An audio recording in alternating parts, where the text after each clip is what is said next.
Well, we're ready to start again, and I'm going to pick up where I left off. What I was doing was looking at what's going on in the country after the war was over, after the Revolutionary War was over, and what we've got as a functioning sort of quasi form of government, and we've talked about whether you could call it a government or not, but we've got the Articles of Confederation at the national level.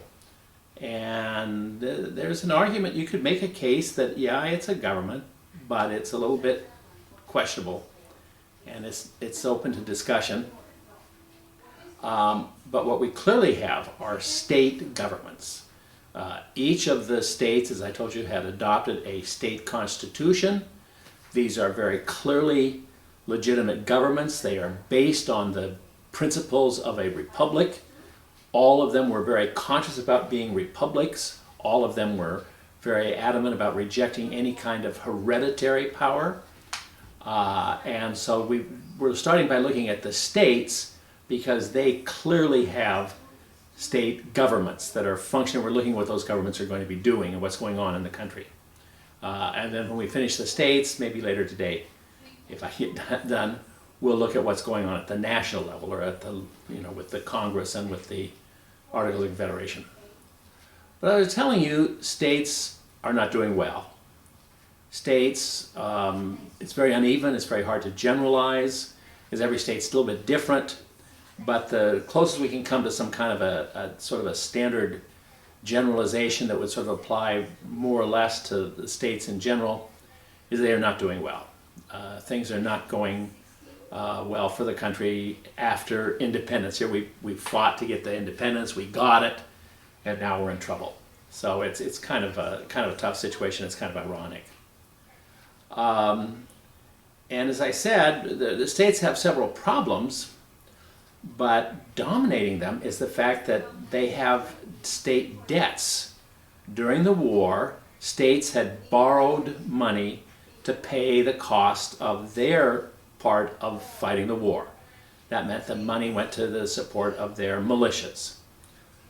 And as I told you, it's very uneven, very erratic. Some states have very heavy debts relative to their population. Of course, the big states all obviously have bigger debts, but if you control for population, if you look at it on a per capita basis, there are states that have very large debts and other states that have very small or almost no debts.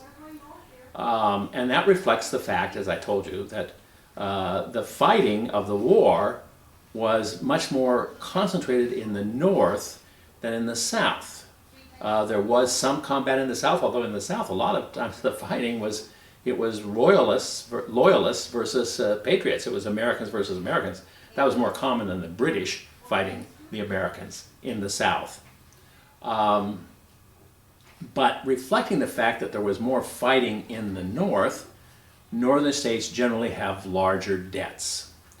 Southern states are not as much burdened by debt as northern states, and that's a generalization. There's exceptions, and it's a range. It's very complicated, and as I said, to really understand it, you'd have to look at it state by state, but we're not going to take the time to do it. What I'm going to do is look at two states that are sort of, I think, the extremes. These are the two side edge borderline states as far as they're dealing with their debts. These are both northern states, so they both are in the large debt category, but how they responded was totally opposite, just completely different. The two states are Massachusetts and Rhode Island, which are right next to each other. And there was a lot of the fighting that sort of overlapped between Massachusetts and Rhode Island. They're right next to each other, and so a lot of the war involved both of those states, involved both of their militias. So both of them end up with large debts. Massachusetts was run by its traditional business-oriented, merchant-oriented upper class. They still had a dominant role in the state legislature. So it was that sort of business-oriented people who were running the state of Massachusetts. And those guys took a very traditional, standard businessman's approach to a debt. A debt is an obligation. It's a moral obligation. You have to repay your debts. And it makes sense because a lot of the debt was owed to those wealthy residents of Massachusetts. I mean, they had supported their state government during the war by lending it money, and now they felt they should get their money back. So they did what most people have to do in a situation like that. When you need money, you raise taxes.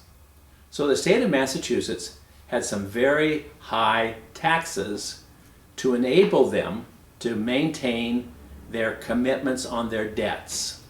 And they were making payments on that debt as per the contract. I mean, these debts all have bonds of obligation. It spells out how much is to be spent, how much is to be paid every year. There's a schedule to pay the debt off within some period of time, maybe something like 10 years. Pay interest, there's a specified rate of interest. And the state of Massachusetts was on target with interest and principal payments, and it was doing everything right. It was making its obligations. But the state had very high taxes that caused a tremendous burden for the residents of the state. And the way that the tax system was set up, it was designed to put the heaviest tax burden on small farmers in the state. The taxes on businesses were minor, so the taxes on farmers had to be very high. And people have calculated the tax rates and what that translated into. It's something like over a third of the income of a typical Massachusetts farmer would go to payment of state debt, or state taxes, to use to pay off the state debt. So yeah, the state was doing well from the standpoint of business and being responsible to its debt and everything, but it's creating a great deal of hardship for people in the state. Farmers in Massachusetts are really suffering from these high taxes. And you might remember, many of them are also suffering from the fact that they have taken on big mortgages. They had borrowed money during the war to add to or acquire more land, and many of them are in default on their mortgages. And the only reason that they're still able to stay on their farm is because their creditors, the wealthy people who had loaned them the money, who have their mortgages, have decided it's not worth it to try to foreclose on those mortgages, because they would end up with property that they wouldn't know what to do with. So, I mean, yeah, it's tough on the wealthy people because they've loaned money and they expected to be getting interest coming in, and it's not from the farmers. And so that creates hardship for the wealthy people as well, but it's really hard on the farmers, and they're sort of living in a situation where at any time the creditor could decide, well, we're just going to foreclose on this mortgage and you're going to lose your land because you're in default on your debt. So life is really tough for farmers in Massachusetts, but the state is running itself very conscientiously, very legally. Everything is doing upfront and right. And Massachusetts was probably, even though it's a high debt state, is one of the states of all of the 13 that is doing the best job of paying off its debt, of meeting its obligations, its fiscal responsibilities, and it's acting in a very responsible way. At the opposite extreme is Rhode Island. And in Rhode Island, the political situation was a little bit different. Well, it was not a little bit, it was majorly different. In Rhode Island, the group of people who had control of the state legislature were mostly small farmers. Political movements in the state of Rhode Island, the political situation of the small farmers versus the wealthy merchants, whatever reason, the small farmers were very dominant in controlling the state legislature. So the Massachusetts legislature came up with a plan where the state would lend money to farmers and to anyone in the state, and they could use that money, they could borrow money from the state and use it to pay off their debts. So that farmers in Rhode Island who owed money on mortgages could go to the state and get money to pay off their loans to their creditors, to the wealthy people who had loaned them the money during the war. So the question is, where was the state going to get the money? They're going to make all these loans to their residents. Farmers in Rhode Island are all eligible to go to the state and borrow money, get money from the state. And where is the state going to get that money? Well, the answer is simple. They're going to print it. Well, now we talked about paper money, and we know how this works. Paper money is something that is well understood. It's in common use in England, and now we hadn't been able to do it when we had been colonies, but now that we're independent, many states are now providing for, and they're doing it haphazardly and in a very erratic fashion, but they're starting to provide for paper money in their state. And the way paper money works is you have a bank, a private corporation, prints money. And these banks make loans. The money that they make the loans with is something that they print. But the rule is you have to have gold, real money, in reserve. You have to have gold reserves, to the phrase we use is back up the paper money that you're printing. And banks are limited to how much paper money they can print up based on how much gold they have in reserve. And that's the way it works. What's happening here has no relationship to that.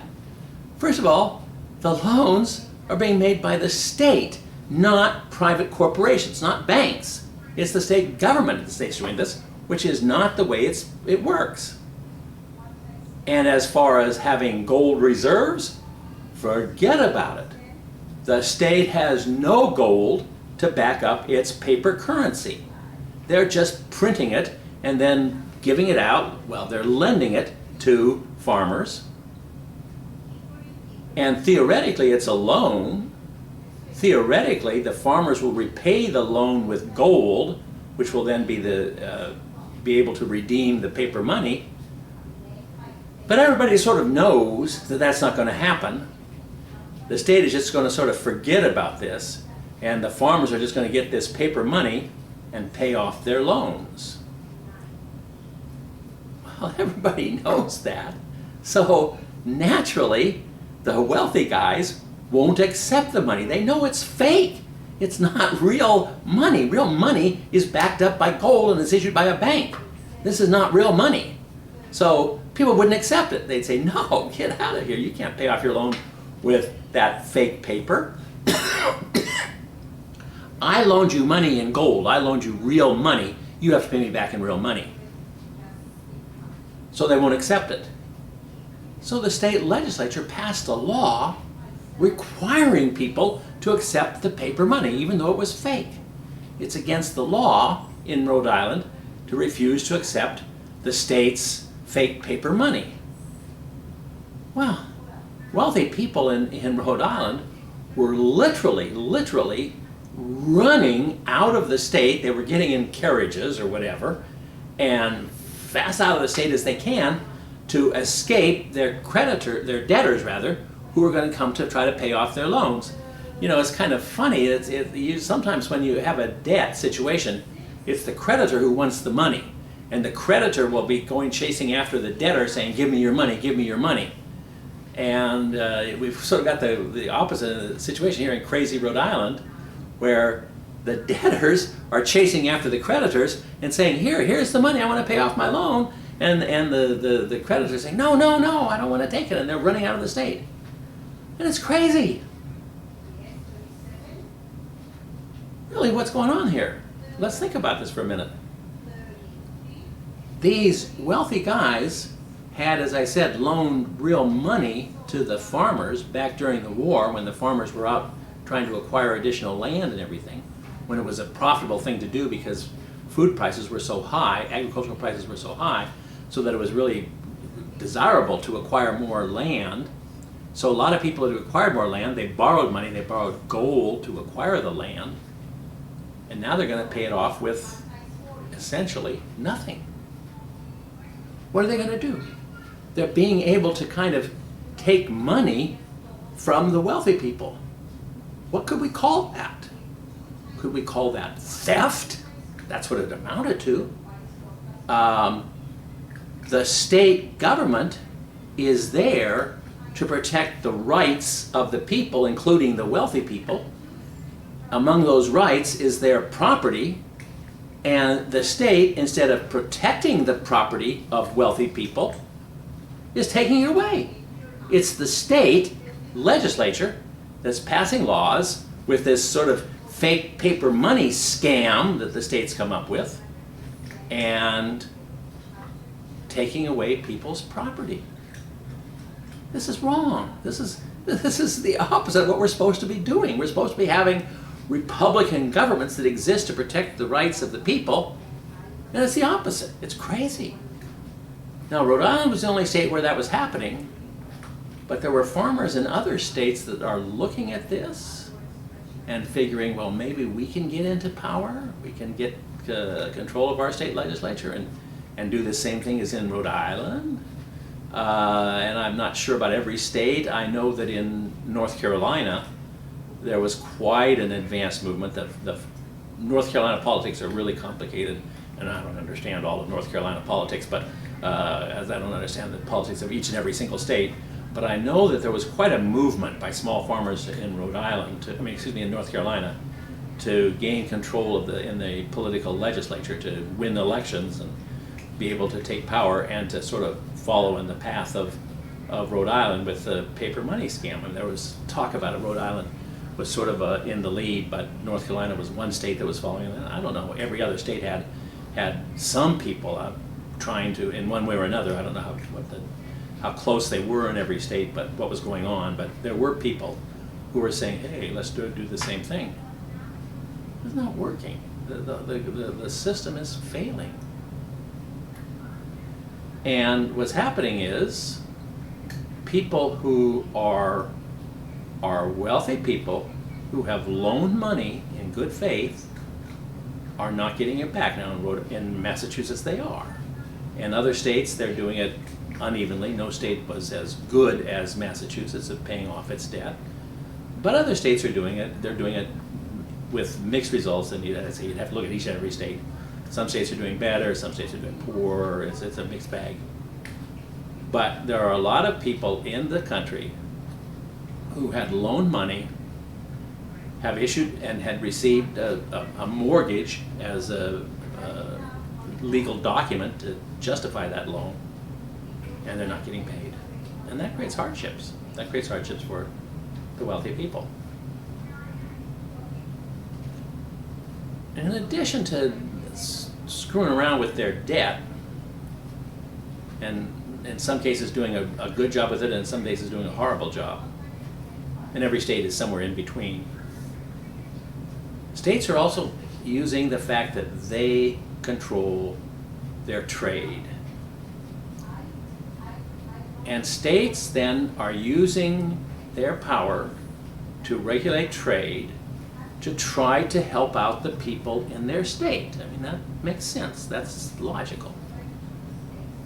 So they're trying to help people in their state. They're trying to help producers of various products, of farm goods. And one of the standard ways to do that is by passing tariffs to prevent imports from other countries, but also now other states, to prevent them from bringing their goods into your state and competing with your producers. The way you try to help your producers, you pass protective tariffs that will keep the foreign goods, whether it be from Britain, that would be the obvious place, or from other states, which are all treated the same because each state controls its own trade. The idea is to prevent them from coming and competing against your producers and hurting them, so you help your producers by passing tariffs. Well, every state starts doing this. So every state is trying to protect themselves. And the net result of this is that the total volume of interstate trade is just going to go down.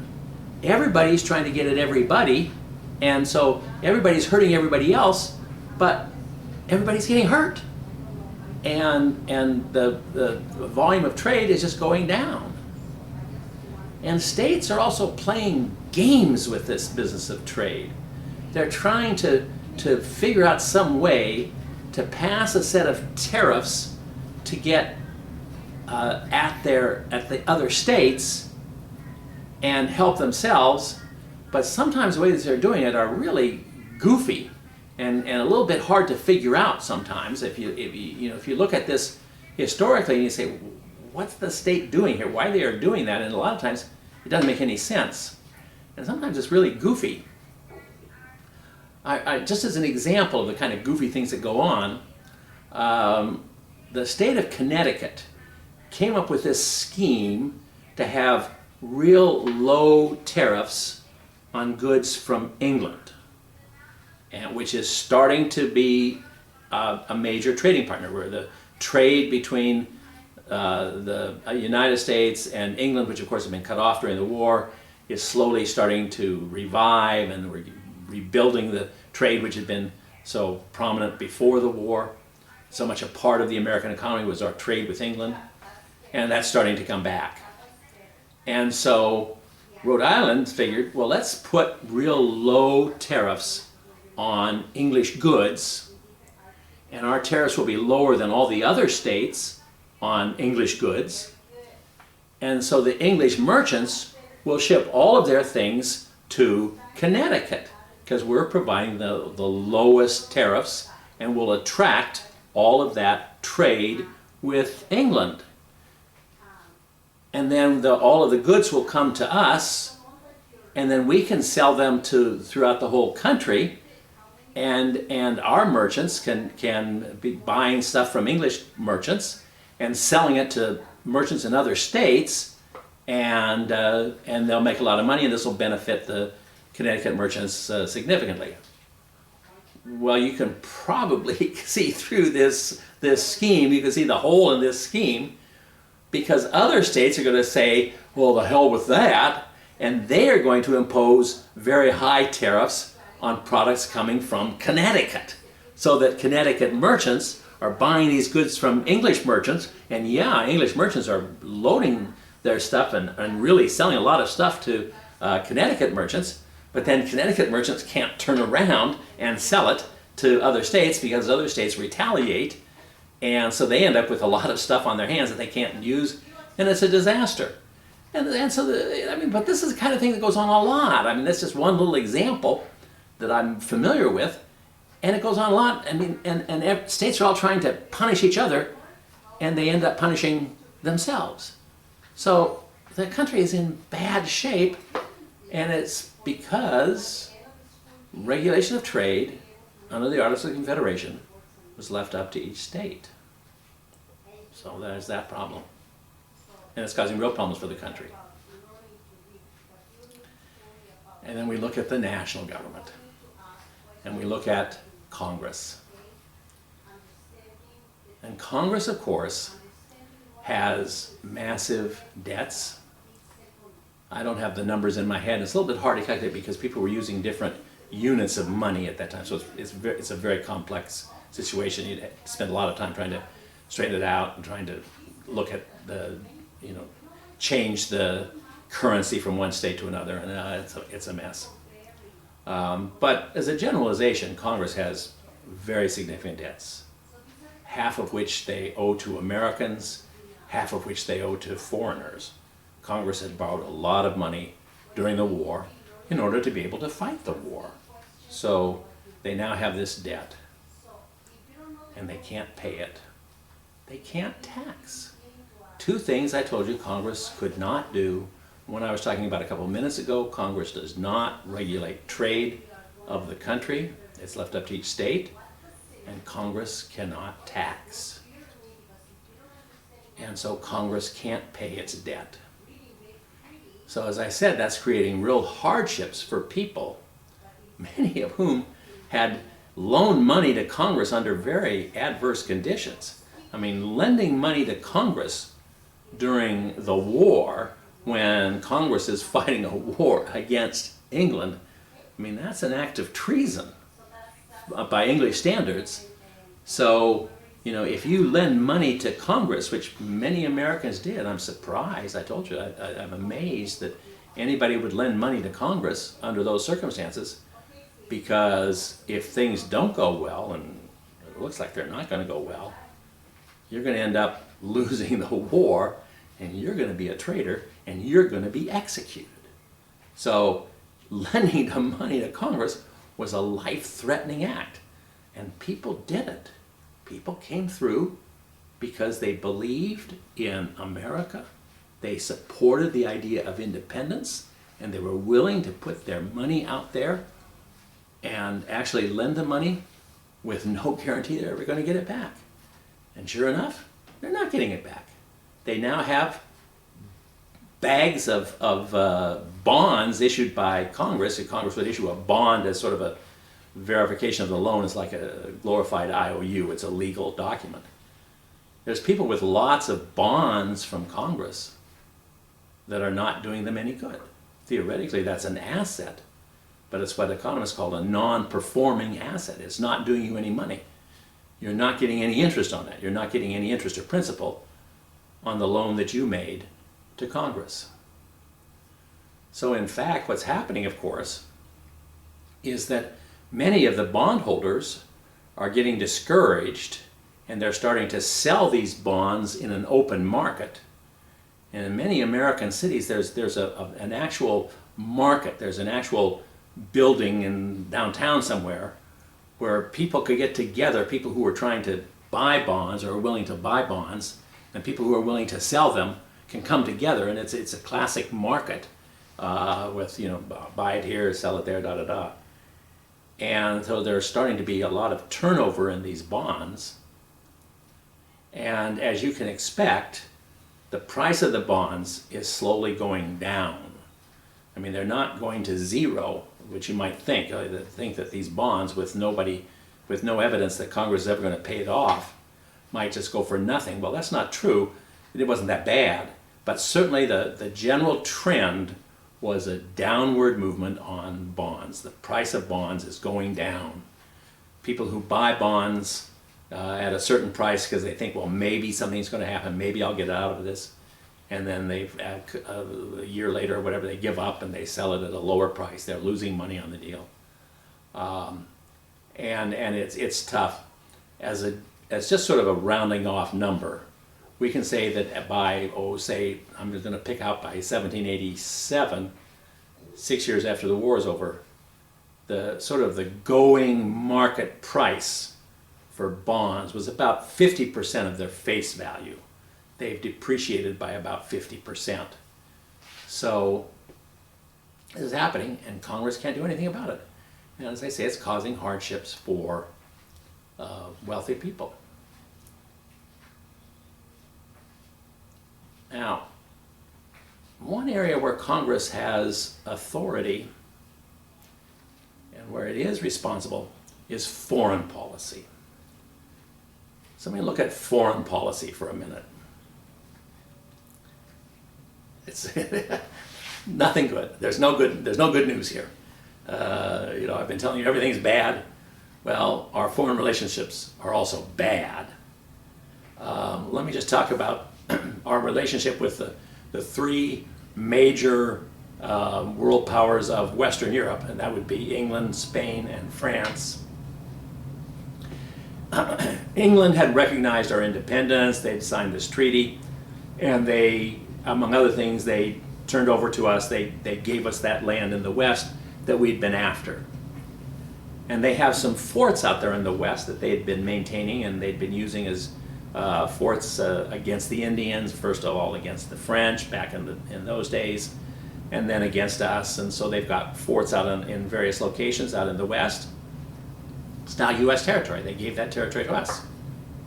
But they wouldn't remove their troops. British troops are still occupying bases, forts in the American West. And we're telling them correctly, hey, you signed a treaty, you gave it to us, it's our land, get out. And their response is, we're not going. And what are you going to do about it? And of course the thing we would say, well, we'll get our army to drive your troops out. Well, what army? And, you know, yeah, we can have an army, but how are we going to pay for it? And the British know we can't pay for it, so they know that any threat we make to use our force to drive them out militarily is not going to happen, because we don't have an army, because we don't have any taxes. We can't pay for an army. So we can't do anything about it. Another problem that we have with England involves trade with the West Indies.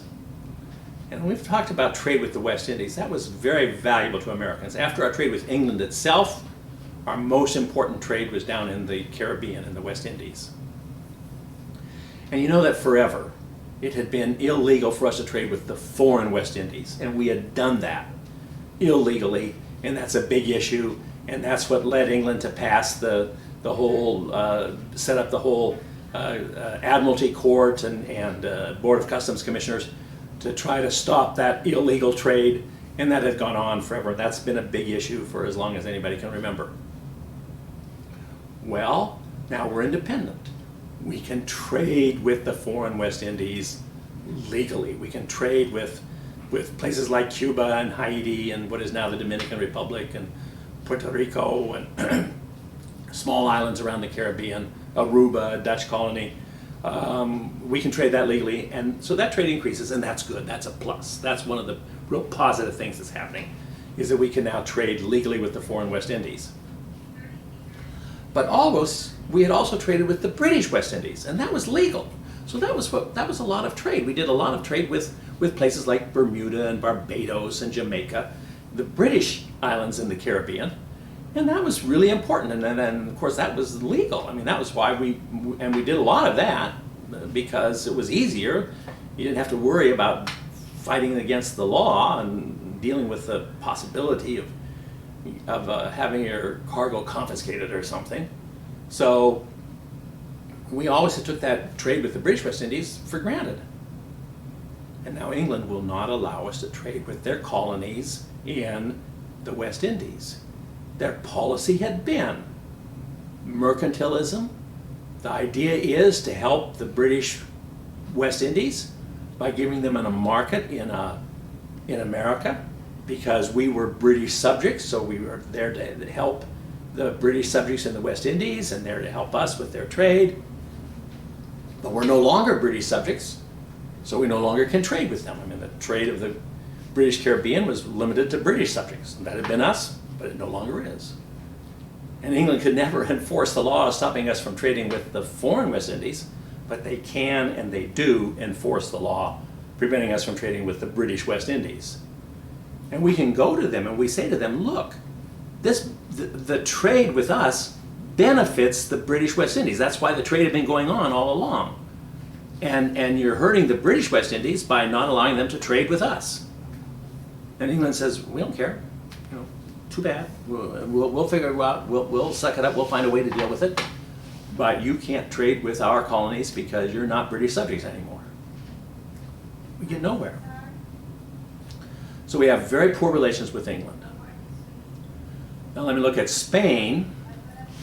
The issue in Spain is something that I've alluded to several times. The issue with Spain is New Orleans. And everybody knows that New Orleans is the key to our ability to settle in the West. We've had all of this big issue for control of the West. We had this big fight over the Quebec Act. That was one of the intolerable acts where England would not allow us to have control of that area in the West, and we fought for it. And we've got it, but everybody knows that you can't use it unless you can get your product out of the Ohio Valley or wherever and down the Ohio River to the Mississippi, down the Mississippi to New Orleans. New Orleans is the key to settling in the West. and it's a Spanish territory, and they will not let us use it. And it's the same thing. We go to them and we could say, hey, look, if you were to allow American trade to come through the port of New Orleans, if you were to allow American farmers to settle in the Ohio Valley and produce these abundant harvests and send their harvests down by some sort of a barge or something to New Orleans, all of that traffic going through the port of New Orleans would be handled by Spanish merchants in New Orleans. Spanish merchants would make a lot of money as middlemen in that trade. You should let us use it, and it'd be very beneficial to you. And they say, well, we know, but we don't care. We just don't want you there. We don't trust you. And some of it is that, you know, these Spanish are a little bit suspicious of Americans because we're Protestant Anglos. They think that although we're independent of England, we're still sort of tied to England. We're going to be just as bad as ever. Spain, as a Catholic Spanish country, is very suspicious of Protestant Anglos, and they know there's a lot of anti-Catholic feeling in the United States. And so they don't trust us. They know that we're expansionist. They don't want to let us trade with New Orleans because they think that would be tantamount to opening up a lot of their whole empire in North America. They have everything, remember, west of the Mississippi. They think that would be a way for us to gain that and take it away from them. So they won't trade with us, and we can't do anything about it. That leaves France. Well, you know, France had been our ally during the war, and French aid, as I mentioned, was very, very helpful to us. And we didn't really get that great a victory in the war as it was, and without French help, we might well have lost the war. We didn't really win it as it was. But at least we didn't lose, but we might have if it hadn't been for the French. So French help was very, very useful. And France says, okay, we helped you during the war, now we want you to help us.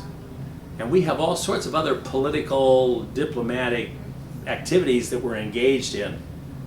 God knows what they are. I mean, France has got all sorts of deals going on the continent of Europe with different. They've got allies with different local rulers in what is now Italy and what is now Central Europe. And European politics is just an absolute mess. Trying to figure it out is beyond comprehension. And for America, it doesn't have anything to do with us.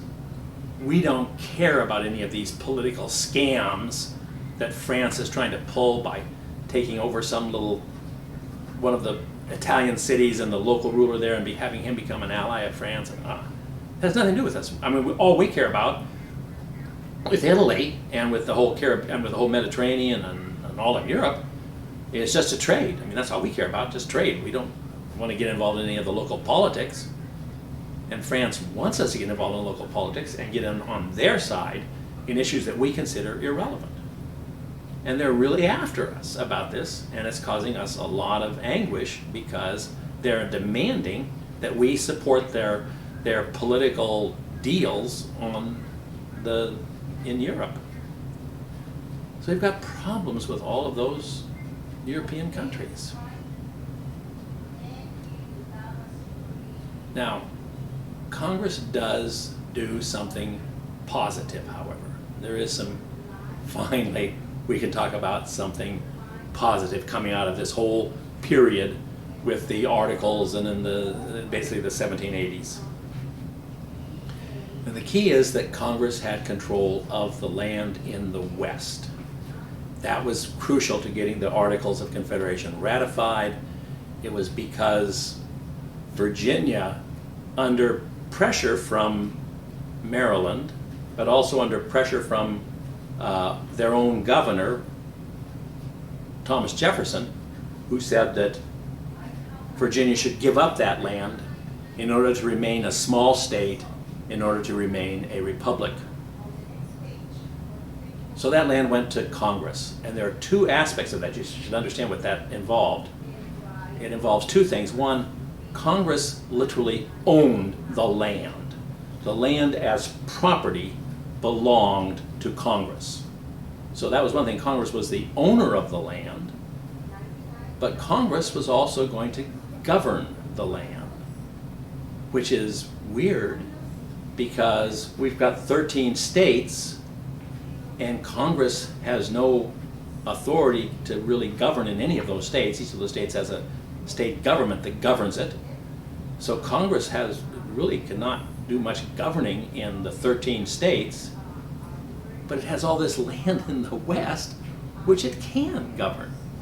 So, which is more than the land of the 13 states. So it's kind of weird how it turned out, and the key to it was Virginia's decision to relinquish their claim to that land and turn it over to Congress. So Congress has to deal with that. To deal with the fact that they own the land, Congress in 1785 passed a law that we call the Land Ordinance, the Land Ordinance of 1785. And what is Congress going to do with the land? I mean, they own the land. What are they going to do with it?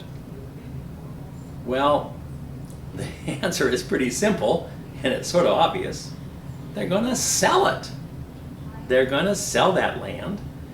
Virginia had always been talking about playing games with that land and giving it to some private parties that were going to become the big landowners, big land companies, which included some of the prominent people in Virginia, including well-known names such as Thomas Jefferson and George Washington, who were investors in these big land companies that hoped to get the land.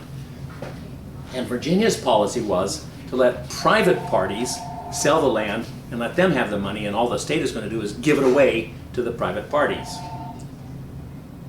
But Congress decided instead that Congress is going to sell the land, which is going to be important because Congress now can get money. And I've been saying all along here, Congress is struggling. They can't pay their debts. They can't have an army. They can't do anything because they can't get any money. Well, now they can get money. They can sell that land. Now, it's not as good a deal as being able to tax because eventually the land is going to run out and then you can't do it anymore. I mean, this is a one-time thing. You can only do it once. But there's a lot of land. It'll last a lot of years before Congress runs out of that land. So it's going to provide a source of revenue to Congress, which is amazing. Which is, all the things I've been talking about, how Congress can't do this, Congress can't do that. Now it changes because they've got the land and they're going to sell it. But it's more important than just selling the land and getting money. Congress is also going to sell the land, and it's kind of complicated as to how they're going to go about it. And it's a very complex system, and I'm not going to go into the details just to save time here. But what it amounts to is Congress is going to sell that land to the actual farmer. Now, what Virginia had been planning to do was to give it to big land companies. And then the land companies will do with it what they want. Maybe they'll sell it to small farmers, maybe they'll rent it out, maybe they'll develop it themselves, who knows? It's going to be their land, they'll do with it what they want.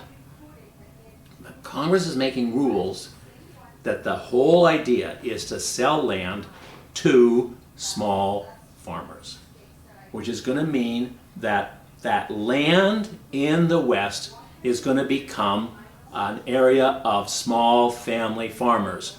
Well, big whoop. That's what America had always been. And what Congress is saying is, we want to keep America what it had always been. The goal here is to use land policy to preserve America and its classic traditional role as a nation of small farmers. That's the point. We want to keep what America had been, and it has broad philosophical implications because we have always been, in effect, a republic. Yeah, we were under the king as colonies, but remember that the king hardly ever bothered us. Salutary neglect. What we really had as colonies were our colonial governments, which operated as republics. They had voters who elected the members of the legislature, and it's a republican form of government. Really, technically, we're under the control of a king, but the king hardly ever had any control, and his control is through the governors who don't do anything. So we really had a republican system from the get-go, and we want to keep it. We're real conscious of being republics, and the way to keep republics is to have a system of government in which government is in the hands of representatives, and representatives are elected by the people, and the people are landowners. So to keep a republican government, you need to have landowners. So the point of this is to make as many people as possible landowners. And that's what the Act is designed to do. It's designed to ensure that the United States remains what it had always been, a republic with a government based on consent of the governed, who are small farmers owning their own land. That's the American dream. We're going to try to preserve that. Now, if you get into the specifics and the details, it turned out, when you crunch some numbers here, Congress just kind of got the numbers wrong, and they didn't really, it didn't work out very well, because it's kind of complicated. They made the price of land a little bit too high. It was too hard for people to afford land. And they required you to buy more land than most people would want to buy. I could give you the numbers, but I don't want to take time. I just want to leave the principle that that really the way it was set up, and it's just in the details. It's just the specifics. It actually comes down to numbers. It was too hard for people to acquire land. So actually we didn't get much land, and Congress never really got any money from this. They never managed to sell much of that land, and so it never produced much revenue for Congress.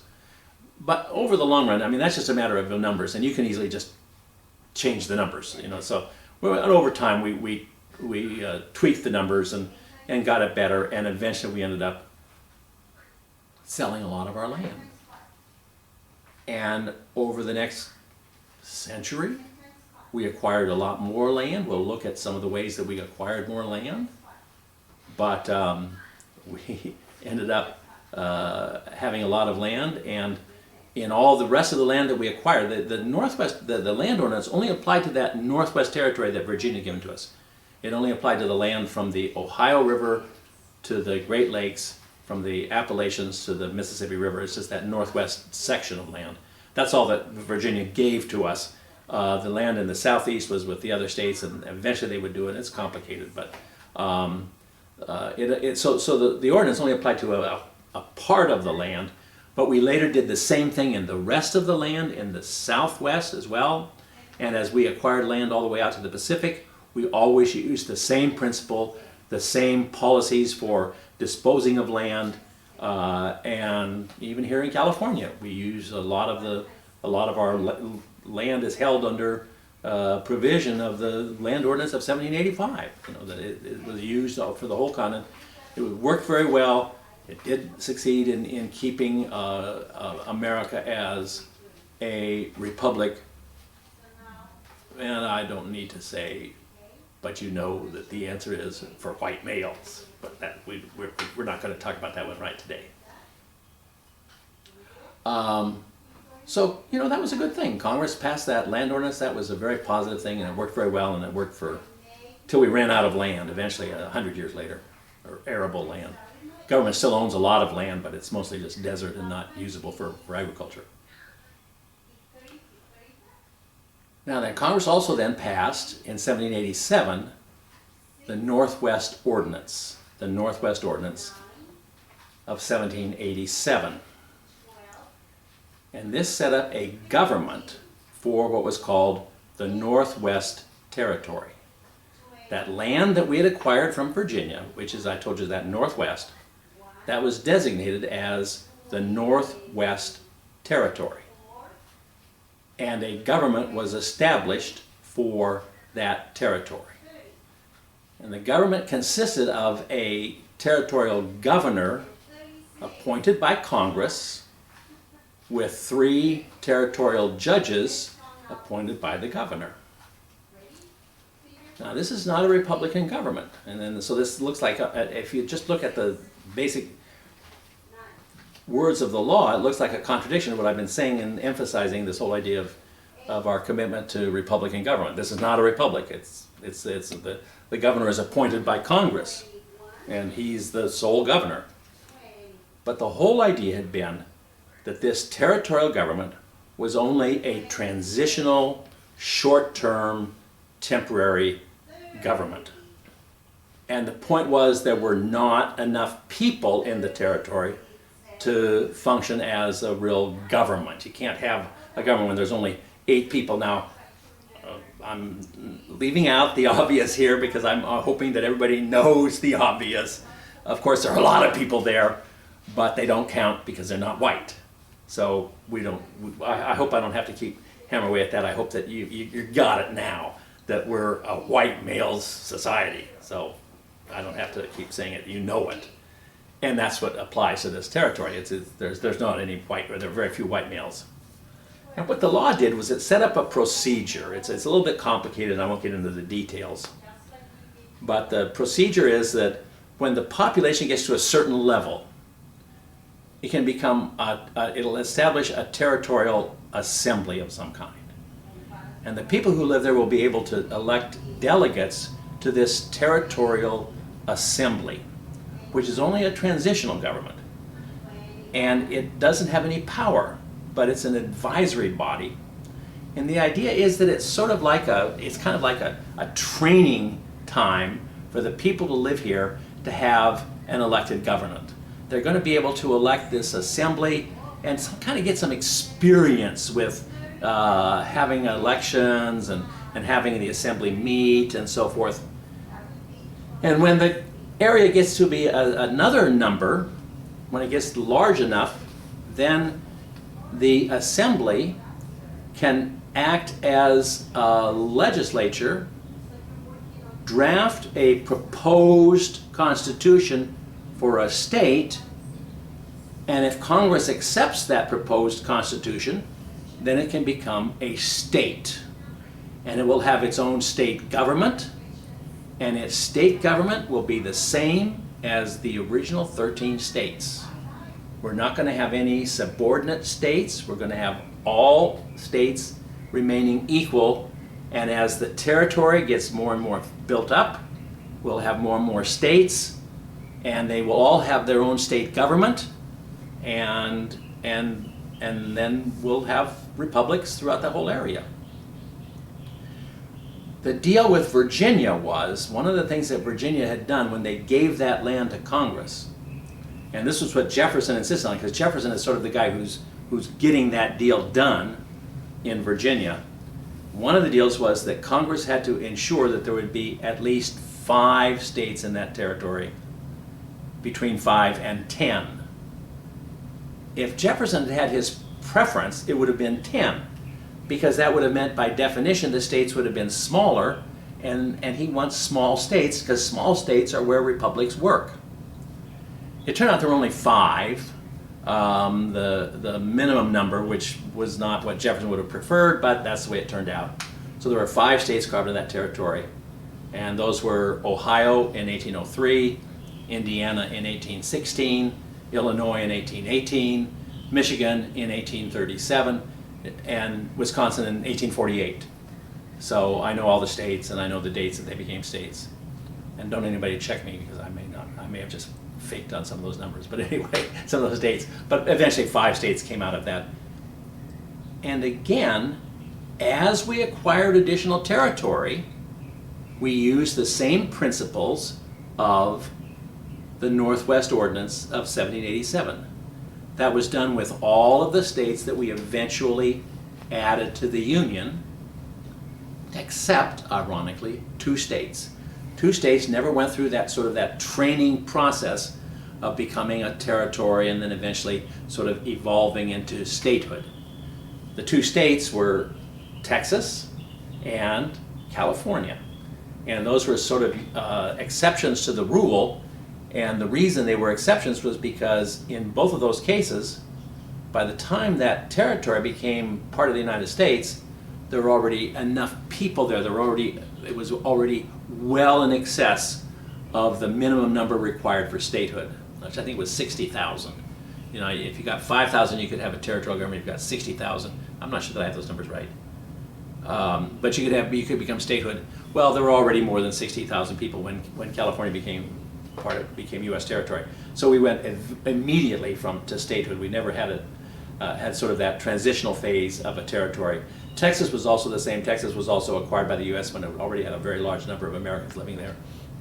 But everything else in the West, from the Appalachian all the way out to the Pacific, every place went through sort of this process set up by the Northwest Ordinance of going through a temporary sort of training phase and then gradually evolving into statehood and adopting a state constitution that provides for a Republican government. One of the rules is that all the state constitutions, in order to be accepted by Congress, have to provide for a Republican government, and that was followed in every case. So, in terms of dealing with the land in the West, Congress did a good job, and what they did lasted us throughout the rest of our history. I mean, as with all of the additional land that we acquired, we were able to use both the land ordinance as far as the issue of who owns the land and title to land, and we set up governments based on the concepts adopted in the Northwest Ordinance. But there was one big controversial issue that really dragged down Congress. Congress spent a lot of time debating the Northwest Ordinance. This was in the summer of 1787. Congress was meeting in New York, and they were very bitterly divided over an issue. And that took them a long time to get that law finally adopted. The issue was, not a surprise, slavery. So in our next class, we'll start by talking about the issue of slavery in Congress during the debate over the Northwest Ordinance. Now, your question for today is, tell me, how did Rhode Island deal with the debt that it had acquired during the war, and how did they deal with it after the war? That'll be your question on the essay.